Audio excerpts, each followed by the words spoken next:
Hey guys, I'm a Forester here. Today is December the 27th, and I found that this is a good time of year to review the knife purchases that I've made for that year. Now last year you were looking at knives like these right here that I was reviewing.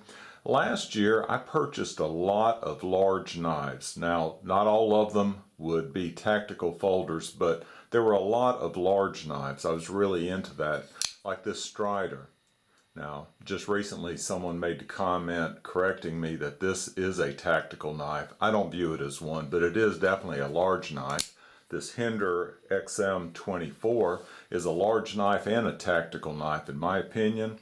And then this Benchmade 761 I bought used from another YouTuber, and it could be a tactical knife. I don't really think so. It's just a large EDC knife. But these were the knives that you were looking at last year, and I made a conscious decision this time last year that I was going to go in a different direction. And that's the value of this type of video, to summarize where we've been and then think about where we want to go. I sort of got tired of the large knives, or I thought I did, and so I asked you, the viewers, for direction on where I should go next. And I was thinking myself about going into Gentleman Folders in 2016. Well, you gave me almost unanimously the same answer, GEC. So let me clear the deck of these large tactical knives and show you where I went in 2016. I listened to you. The first knife that I bought in 2016 was this Madison Barlow. And I think the second one was this GEC Model 73. So those were the first two knives, and I have used them. I think you might be able to see some wear, some patina forming on the blades. Now I'm used to old style pocket knives that definitely have a lot of patina on the blade, but after collecting a lot of these newer folders that don't show wear and don't get patina, it's taken a little bit of adjusting, getting used to this, but I have used these and I've enjoyed them. Okay, after that I wanted to go in slightly different direction. If you follow my channel, you've seen this. This is a Laguiole made by Artisan Coutelier. And this is a kitchen cutlery, I would say. It's handle heavy and hard to stay upright. Maybe it'll stay like that. You can see the file work on the back. This has become my steak knife. I don't know that it's intended for a steak knife. It doesn't have serrated edges, but that's what it's been for me, and I'm going to cook steak today, this evening, for supper, so that knife will get some use. Now after the Laguiole, I bought two knives that were from Gonzo. One has already been sold in a recent knife sale that's still ongoing if you want to check that out. The other one, and both of these were Gonzos, the one that sold was a automatic knife. This one I didn't put up for sale because I like it and want to keep it, but this one is the Gonzo Model 742, and I wanted to call it the Sentinel because I can't remember the numbers. But the automatic knife was the Gonzo 7211. That one sold, so I don't have that here to show. And I also don't have another knife here because it sold also in the recent sale, and that's a Taproot custom knife. It's called the Taproot Saber Hunter. So two knives here I won't have to show in this video.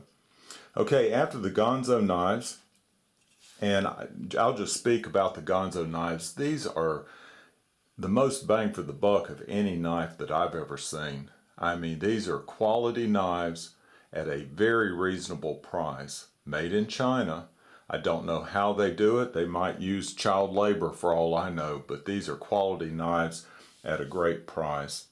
After the Gonzo knives and the Taproot, I wanted to get this knife right here, and this is the Spyderco Sage 5 with that compression lock. But that is the only knife that I started out the year thinking that I wanted. I planned to buy it. Okay, I'm going to run out of room here I think, but I'll fit them all in. So I reviewed the Spyderco Sage 5. This knife was unexpected. This is the Loeb & Messer 1047. This came from Jim at the Nicest Knives channel, and I've enjoyed carrying this. You know, a lot of times when we go through so many knives, we carry them or I'll just speak for myself, I carry them to be able to review them, and then I put them away because I'm carrying the next knife. This one I carried to review, and then I've continued carrying it. You know, it's a great knife for multiple purposes, and it might be dirty right now. I think it is because I used it just yesterday. I'm going to squeeze that one in. And then the last knife that I just did a review of, the last knife that I purchased in the month, is this one right here, Fantoni Dweller. This is a fantastic knife. That video is called The Knife Enigma, and you can watch that video if you haven't already just to get a little more information about it. But these are the knives that I bought. I'm going to have to scoot them over just a little bit to get them all in. But these are the knives that I purchased. I'll let him sit the way he wants to. In 2016, there were 9 knives total. And I think you can tell they vary a lot from the knives that I bought in 2015 that resembled this one. A couple of them qualify as gentleman folders, but I ran into something throughout the year. I had a hard time finding the knives that I was looking for. I was looking for knives like this one right here, this Fantoni. That's what I was looking for all year long. This Laguiole was a little bit different, and that was something that I welcomed, but I really didn't start out the year looking for knives like this Gonzo right here. And that's one reason why I sold one of the Gonzos. So where am I going from here? Well, while I had a hard time looking and finding knives like this, gentleman folder knives, during 2016, I had absolutely no hard time at all finding large, possibly tactical folders that I wanted to buy. One in particular, and I really had to force myself not to buy the knife in 2016. So 2017 is just around the corner. That's going to be the first knife that I buy, and then I have 2 or 3 large, possibly tactical folders or just large EDC knives that I want to purchase also. So I'm back to larger knives. That's what you can look forward to in 2017. Y'all take care.